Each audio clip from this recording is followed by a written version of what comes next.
En esta intervención quisiera centrar mis preguntas en tres temas. Primero,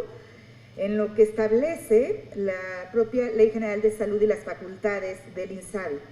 en donde se habla de que se impulsará la implementación de redes integradas de servicios de salud, en las que participan todas las instituciones de salud, federales, locales, y que confluyan en una zona determinada. En este sentido,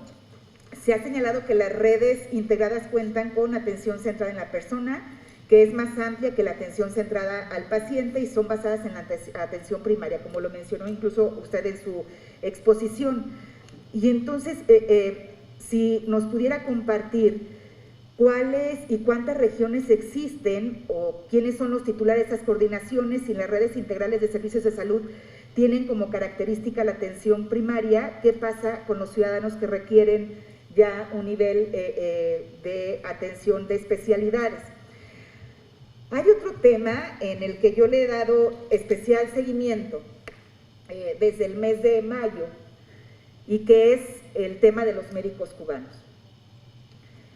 Porque, primero ha sido una desinformación entre que se echan la pelotita y si decían que el subsecretario López-Gatell que era un programa de la Ciudad de México, pero luego la Ciudad de México decía que era un programa del INSABI, en un convenio del INSABI, y luego se habló primero que iban a entrar 10 médicos, que fue declarado que vendrían solamente 10 médicos y que no era dar atención de salud, sino asesorar, pero luego resulta que llegan los primeros el 22 de abril, si mal no recuerdo. 2 días después se establece el decreto por el que se autoriza que puedan contratar médicos extranjeros. Más tarde, la Secretaría de Salud de la Ciudad de México menciona y habla de que pueden ser 200, sin embargo, la Secretaría de Desarrollo Económico de la Ciudad de México incluso llegó a mencionar que eran 600 y que estaban albergados en diferentes hoteles de la Ciudad de México. En fin, ha sido información que no se ha clarificado. Primero que si llegaron 145, luego llegaron más, pero luego también se anuncia que han llegado al estado de Veracruz en 108, unos decían 108, otros decían 200 en aeronaves de las Fuerzas Armadas. Se habla de solo un contrato con la Ciudad de México de 6.2 millones de dólares. Cuando se hace la consulta a través de acceso a la información y ya propiamente al instituto, porque después de estar preguntando a diferentes dependencias, nos dan una respuesta de que solo se habían contratado 2 o 3 médicos cubanos y que estaban en Tabasco y en Quintana Roo. Evidentemente se interpuso un recurso y se pide que respondan con claridad la información que se estaba solicitando y se vuelve a evadir. Solamente la Ciudad de México comparte además un documento donde no lo vincula con el INSABI, pero se supone que los recursos y que el convenio del INSABI, de acuerdo a lo que han declarado, y luego el canciller dice que ya salieron los médicos, que ya están en Cuba, pero más tarde pues hay eventos con médicos ahora en Veracruz, pero también en Quintana Roo en el Hospital General. Entonces todo esto porque sería muy importante si usted nos pudiera compartir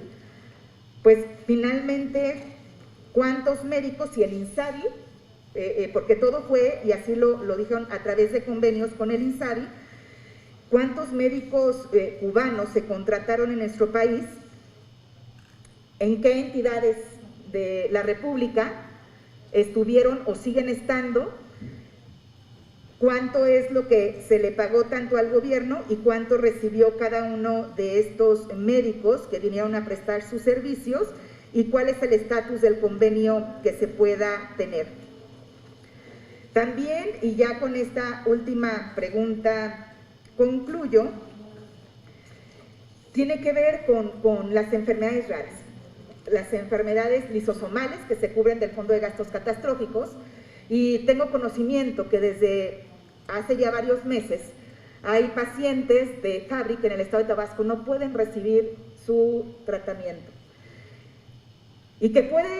Puede ser porque en el Estado, porque además el proceso para estas terapias es muy específico, el tratamiento también es muy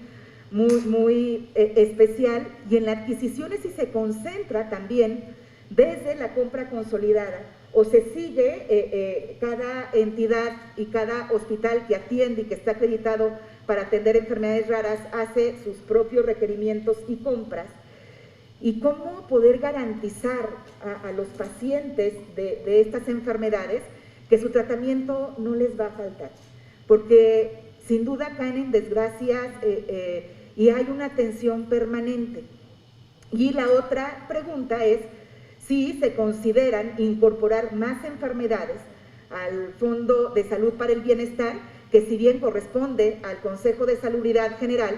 pero que quedaron a medias algunos procesos en esta transición, tanto del fondo como en el propio consejo, que pues no se han tenido nuevas incorporaciones, y cómo garantizar que van a tener y seguir su tratamiento, y si la promoción de certificación y acreditación de médicos y hospitales, cómo es que se hace ahora con el INSABI para que puedan tener acceso oportuno tanto a la atención y al medicamento de estos pacientes.